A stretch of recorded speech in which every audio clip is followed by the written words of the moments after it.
50 years ago today, the 19th Amendment to the U.S. Constitution gave women the right to vote. On this anniversary, a militant minority of women's liberationists was on the streets across the country to demand equal employment for women, care centers for mothers, child abortions for anyone who wants them, and general equality between women and men. The act of vigorous campaigning to bring about social or political change. Civil rights, women's suffrage, anti-war activism, labour movements, all were characteristic of the mid-20th century. And within the labour movement came the birth of one of the most controversial movements known today, a movement that aims to change the way being fat is perceived by society.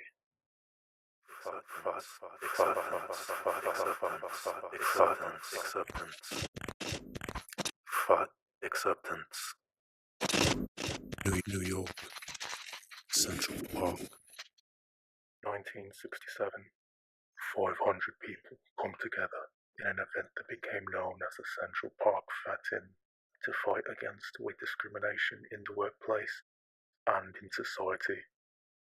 The Fat-In was comprised of what was considered social misbehavior, as people were seen chanting, holding up profane signs, eating in public, and burning diet books along with pictures of singers and actresses known for their slim figures. In terms of raising awareness for their movement, it was a complete success. It was this event that was credited for pushing the fat acceptance movement into the public eye.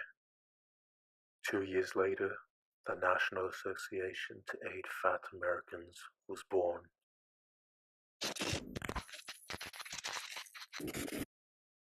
The 1980s.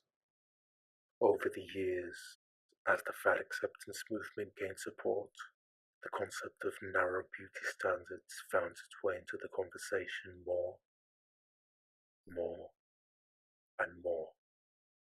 Thus, a woman by the name of Carol Shaw founded BBW magazine, a publication devoted to fashion and lifestyle readings aimed at plus-sized women. Consequently, this publication, along with many others of its kind, helped pave the way towards widening perceptions of beauty to include having an overweight body type.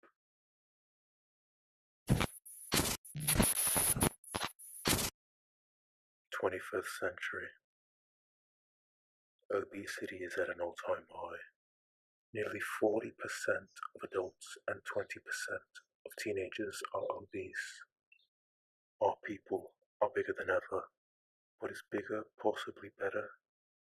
This talking point has crept its way into the topic of fat discrimination over the years. Now, not only is the fight against workplace discrimination and narrow beauty standards, but narrow health standards as well. There are serious health risks associated with obesity, such as coronary heart disease, type 2 diabetes, cancer, fatty liver disease, infertility, polycystic ovarian syndrome, stroke, scoliosis, osteoarthritis, among many other diseases. There are attempts by some to make obesity the norm, and with obesity rates rising higher than ever in the US, the long-term effects of this can be extremely harmful. Discrimination against people who suffer from obesity is certainly intolerable, but is the glorification of obesity the proper way to push back against discrimination? One cannot counter prejudice against obesity by celebrating it, or feigning ignorance about its negative consequences on the human body. Looking back at the movement and its origins, it seems to lack any linear progression, having lost its original meaning along the way. Its message, distorted over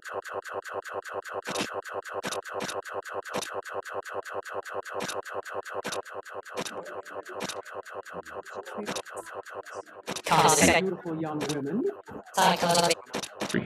physically. Dependence on food.